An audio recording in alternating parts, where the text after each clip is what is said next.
तो अभी देखते हैं कि मुखिया जी के कार्यालय में कुछ लोग हैं जो कि वो लोग अपना काम करवा रहे हैं। देखते हैं कि हमारा जो है 2-4 शब्द पीछे पे बोलते हैं।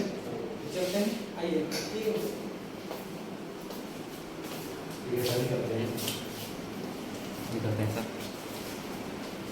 आपके बीच जो है भगलपुर पंचायत के आदरणीय मुखिया जी पिंटू दास जी हैं, जो कि युवा और तेज तर्रार जो है राजनीति का एक उभरता हुआ सितारा कह सकते हैं। और ये जो है लगभग 15 से 20 वर्षों तक जो है राजनीतिक उनका करियर है। अभी वर्तमान में भगलपुर पंचायत का मुखिया। तो मुखिया जी आपके बीच अभी है, हम मुखिया जी से कुछ पूछना चाहेंगे कि जो है आप अपने पंचायत में और जिस तरह से आप कार्य कर रहे हैं और मेरे जनता को जो है, मेरे दर्शकों को जो है आप अपने बारे में अपना जो है अनुभव शेयर करें। नमस्कार पत्रकार बंधु, मैं ग्राम पंचायत मकनपुर का मुखिया पिंटू दास हूँ। मुखिया का कार्यकाल के पहले 2016 से 21 के बीच में हम सरपंच के पद पर भी रह चुके हैं। इसके और पहले अगर देखा जाए तो 2011 से 16 के कार्यकाल में पंचायत समिति सदस्य के पद पर भी रहकर जनता की सेवा कर चुके हैं। जनहित मामला उठाते रहे हैं, चाहे वो पंचायत समिति के मार्फत से हो, चाहे सरपंच के मार्फत से हो। और अभी तो आप वर्तमान में मुखिया हैं मकनपुर पंचायत के। तो पिंटू दास जी, आप हमें ये बताइए कि पंचायत समिति और सरपंच और मुखिया इन तीनों पद पे आप रह चुके हैं, सबसे अच्छा पद कौन सा होगा, ये हमारे दर्शकों को आप बताएं अपने मुखारबिंदों से। तो कहीं ना कहीं आप क्योंकि रह चुके हैं और उस पर आप काम कर रहे हैं। देखिए, इसमें पद कोई अच्छा या खराब नहीं होता है। पद, कोई भी पद मिले उसको निस्वार्थ भावना से निभाना ही प्राथमिकता है। जैसे कि एक वार्ड का भी पद जो है अपने आप में बहुत ही बढ़िया पद होता है। पंच का भी पद, वो भी अगर चला ले 5 साल कार्यकाल, वो भी जनहित का बहुत सुंदर पद होता है। इसीलिए पद जो है पंचायत समिति में भी हम रह चुके हैं, सरपंच रह चुके हैं और वर्तमान में भी मुखिया का भी मौका मिला है सेवा करने का, मुखिया के पद पर रहकर। तो हमारे लिए तीनों पद जो है ना बहुत अच्छा रहा। और जहाँ तक है जनता का काम, जो भी कार्य हमारे अधिकार क्षेत्र में आता था उसको हम बखूबी काम करते थे और निभाते थे। और अधिकार क्षेत्र से बाहर हट के हम काम नहीं कर सकते थे। होना भी चाहिए कि अधिकार क्षेत्र में जितना भी, चाहे आप वार्ड मेंबर के पद पे हो, चाहे आप पंच के पद पर क्यों नहीं हो, जो आपको एक जो दायरा दिया गया, अगर उसमें आप अच्छे से कार्य कर सकते हैं तो कहीं ना कहीं वो भी एक अच्छा ही होगा। तो मुखिया जी आप बताइए कि देखिए आप एक युवा है और कहा भी जाता है कि युवा ही समाज को बदलता है और एक अच्छे परिवेश की ओर लेके जाते हैं।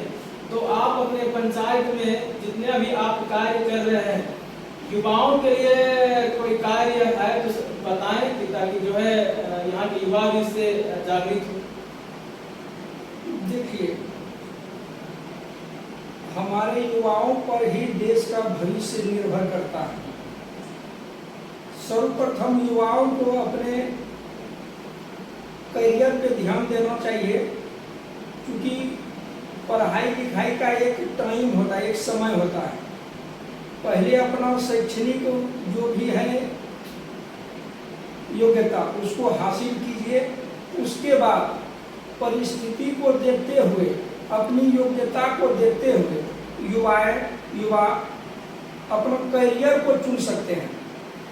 जिसको जिस क्षेत्र में रुचि है, जिस क्षेत्र में उसको मतलब कि एक्सपर्ट है, उस क्षेत्र में वह रहकर काम कर सकते हैं और देश का अपने जिला का, अपने ग्राम का, अपने माता पिता का और अपने गुरुजनों का नाम को रोशन कर सकते हैं और आगे बढ़ सकते हैं। बिल्कुल सही है, मुखिया जी इस बात से सहमत है, क्योंकि शिक्षा एक ऐसा ही चीज, हथियार है, एक जागृति है, इससे जो है कि आगे बढ़ सकता है। और वैसे भी बाबा साहब भीमराव अम्बेडकर ने एक शब्द कहा ही है कि शिक्षा वह शेरनी का दूध है, जितना जो पिएगा उतना वो दहाड़ेगा। तो इन सब बातों पे तो मैं परिचर्चा आपके बीच रखा हूँ। और आप लोग जानते ही हैं कि अभी जो है लोकसभा चुनाव आ रहे हैं मुखिया जी, तो आप बताएं कि इस बार के लोकसभा चुनाव में जो है जनता का मुद्दा क्या होना चाहिए। देखिए, लोकसभा चुनाव 2024 का बिगुल फूंका गया है और जनता का एक ही मुद्दा रहेगा, रोजगार। उसको रोजगार मिल जाए, सही से भोजन मिल जाए, आवास मिल जाए, यही मुख्य मुद्दा है। पेयजल का भी समस्या जहाँ हो वो दूर हो जाए। और इससे भी ज्वलंत मुद्दा है हमारे शिक्षा, क्योंकि अब हर एक पंचायत में हाई स्कूल खुल चुका है, लोग पढ़ाई के प्रति जागरूक हो रहे हैं और अधिक से अधिक संख्या में युवा, लड़के दोनों उच्च शिक्षा की ओर अग्रसर हो रहे हैं और शिक्षा का स्तर जो है दिन प्रतिदिन बढ़ रहा है। ये बात सही है कि अभी हाल ही में जो है जिस तरह से बिहार में शिक्षा जागृति चला था और कहीं ना कहीं शिक्षा में कुछ हद तक सुधार हो रहा है, ये जो है सभी जान रहे हैं। क्योंकि अभी हाल ही में जो है शिक्षक बहाली को लेकर के जो यहाँ पे किया गया कार्य, उसमें कुछ शिक्षकों की संख्या बढ़ाई गई, तो ये सब बात तो मुद्दा तो रहेगा ही। लेकिन पिंटू दास जी, आप भी जानते हैं कि बिहार में एक बहुत बड़ी समस्या है, वो है जातिवाद। लोग जाति के पीछे पड़ जाते हैं, अपना जो एक मकसद है, जो मुद्दा है, जो कि एक आम जनमानस की मुद्दा होना चाहिए, रोजी रोटी, कपड़ा, विकास, रोजगार और ये तमाम चीजों पर जो वोट होना चाहिए। लेकिन कहीं ना कहीं बिहार एक ऐसा राज्य बन चुका है, कहीं ना कहीं यहाँ पे जाति हावी होते जा रहा है चुनाव के परिप्रेक्ष्य में। इसको आप किस तरह से देखते हैं?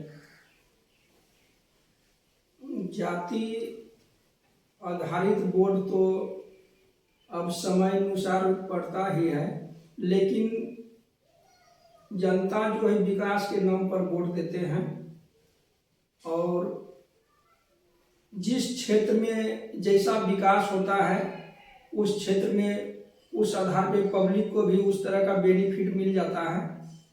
और हर एक क्षेत्र में जनता अब जागरूक हो चुका है और जो भी निर्णय लेंगे जनता वो सही निर्णय लेंगे। चुनाव आप अपने तरफ से हमारे दर्शकों को बताई दें और बिहार के उन सभी जनमानस जनता जो है एक भगवान स्वरूप है, उसे आप अपने तरफ से इस चुनाव के मार्फत आप क्या संदेश देना चाहेंगे? हम आप लोगों के माध्यम से यह जनता से अपील करना चाहते हैं कि पहले मतदान फिर जलपान।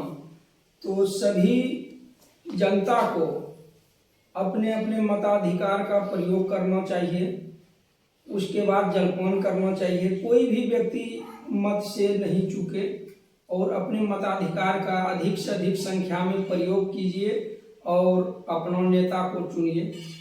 यही हम संदेश जनता के बीच में रखना चाहते हैं। हमारे बीच अभी पिंटू दास जी थे, मगनपुर पंचायत साकुंड के वर्तमान में मुखिया है। इन्होंने तमाम विषयों पर जानकारी दिए और कई प्रश्नों का भी बेबाक अंदाज से जवाब इन्होंने रखे हैं। आप लोग बताएंगे कि किस प्रकार से जो है ये हम मेरे और पिंटू दास जी का जो ये बातचीत है और किस तरह से जो है बेहतरीन अंदाज से आप लोगों ने यहाँ पे देखे और मुखिया जी ने अपना सारे वक्तव्य को यहाँ पे अच्छे ढंग से रखे। इन सभी बातों को सुनते हुए आप भी अपना पक्ष हमारे कमेंट बॉक्स में रख सकते हैं। जब तक के लिए हमारे बीच जो है पिंटू दास जी आए, हम अपने चैनल RRK News 24 पर जो है इनका स्वागत किए, खैर मकदम किए और अंत में मैं दर्शकों से कहना चाहूंगा, मुखिया जी तरफ की ओर से कहना चाहूंगा, सभी दर्शकों को जय हिंद। जी प्रणाम।